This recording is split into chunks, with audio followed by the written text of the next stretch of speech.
Fermez les yeux et écoutez mon histoire. Lorsque j'étais tout petit, en Afrique, tout le monde nous disait que l'Europe était un semi-paradis, que la galère n'existait pas et que tout était beau. Alors depuis tout petit, mon rêve est d'aller voir ça de mes propres yeux. Mon grand-père y était pendant la guerre 39-45. C'était un tirailleur.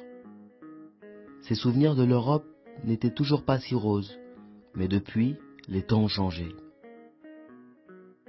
Je suis l'aîné d'une famille pauvre. Mon père s'est beaucoup battu pour nous donner une très bonne éducation. Donc après mes études, j'ai décidé d'aller me chercher et pouvoir aider ma famille.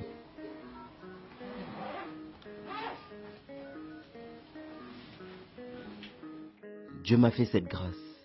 Avec les économies de mon père, qui avait économisé toute sa vie pour ça, j'ai enfin pu atteindre l'Europe. En passant par plusieurs pays, plusieurs mois de souffrance, mais j'y suis arrivé. Précisément à Paris, la ville lumière, la ville de la romance, et surtout celle de la Dame de Fer, cette fameuse tour Eiffel.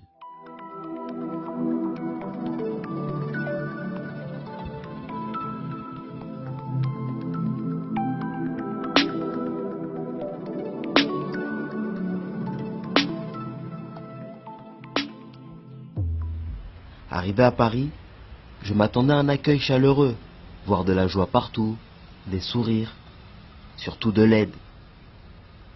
Mais j'ai vite compris la réalité, ma réalité. Je devais d'abord faire face à la fraîcheur du temps, et surtout chercher à régulariser ma situation, de peur que la police ne me renvoie en Afrique. Je devais chercher à me nourrir et un endroit où poser ma tête le soir.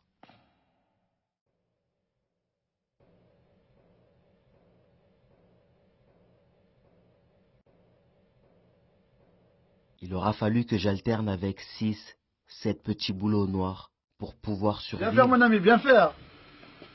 C'est pas bien nettoyé, hein. Eh.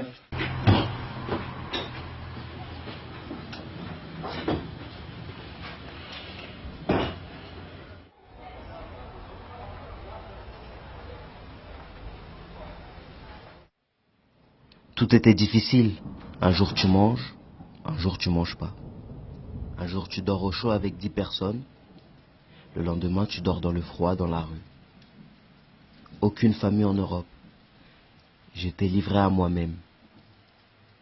Les miens me manquaient terriblement.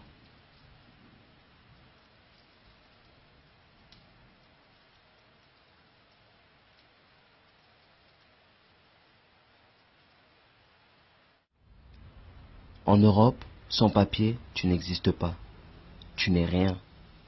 J'ai fait tous les organismes sociaux, toujours pleins. Partout aucune place pour moi. Alors j'étais livré à moi-même dans cette grande ville qui jusque-là m'était inconnue. Nulle part où dormir, j'étais devenu SDF en Europe. Seul le courage et l'ambition me faisaient tenir.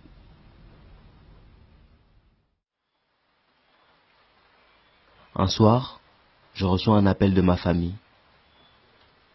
Il m'apprenait que mon père venait de nous quitter.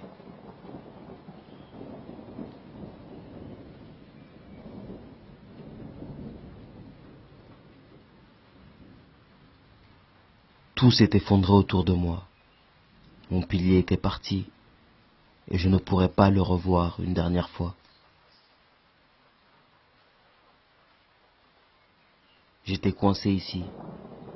Sa voix résonne encore dans ma tête. Et je le revois me donner ses dernières consignes avant que je m'en aille. Mon fils, sois courageux, car la vie est pleine de surprises.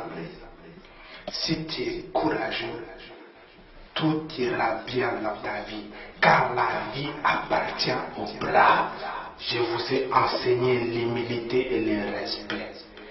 Garde ces valeurs toute ta vie. De toute façon, tu es un enfant intelligent. Je sais très bien. Tu seras un merveilleux grand frère pour la famille. C'était la dernière fois que j'aurais vu mon père. Est-ce que je reverrai ma mère, mes frères et mes sœurs? J'étais totalement perdu, déboussolé, à 2 doigts de perdre la tête, seul à Paris.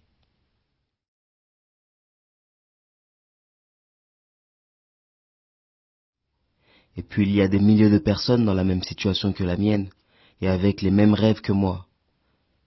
Tout devient noir, il faut que je me relève, que je trouve la force quelque part pour m'en sortir. J'ai eu à passer des moments très difficiles et à faire face à la galère, mais l'ambition que j'avais faisait raviver cette flamme de courage tous les jours.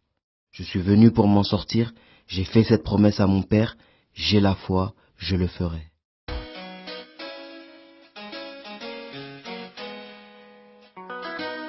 La la la la la la la la,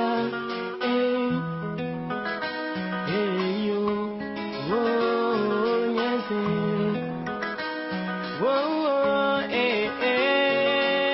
yeah la, oh yeah la, nibete iwa, nibete okanawa,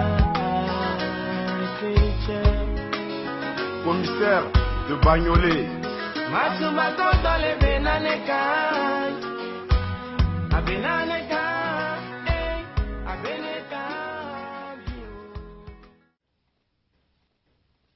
Et puis un bon matin, dans mes interminables promenades, j'ai rencontré le bonheur dans la rue. Ce jeune patron qui m'a donné ma chance dans ce que je sais et mérite de faire. Il m'avait déjà rencontré une fois et nous avions discuté ensemble. Et cet homme ne m'avait pas oublié. Il m'a offert un vrai travail et un vrai salaire. Il m'a surtout aidé à trouver un logement. Cette situation m'a permis d'avancer et surtout d'avoir une carte de séjour française.